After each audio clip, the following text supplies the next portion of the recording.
for one, before I even attempt to maybe drop a seed of thought, it is such a privilege and honor to live in such a wild time, to be seeing biblical scripture unfolding before us.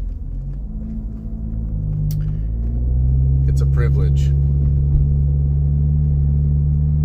In our limited grasp of our own mortality and perception of man and itself, we have no real understanding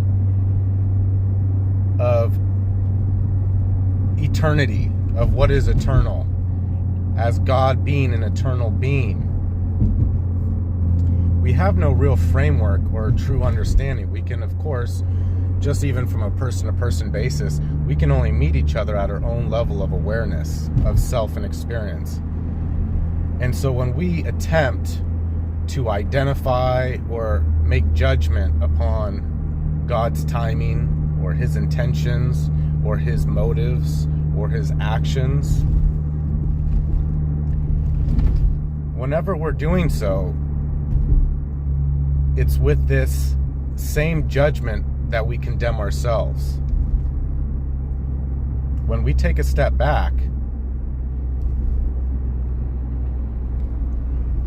we have to see that with every action there is a reaction.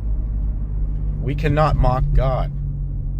I'm not even going to get into the political puppetry and all these things. If you by chance are hearing me even speak on these topics, I'm sure your eyes are already open to the worldly things. Parts of the world is on fire. When we zoom out, we see how really we are not in control of anything.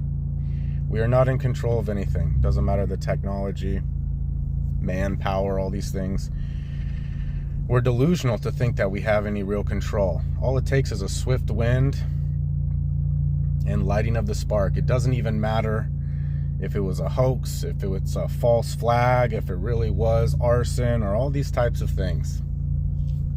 We're even misjudging God's wrath as if it isn't legitimate.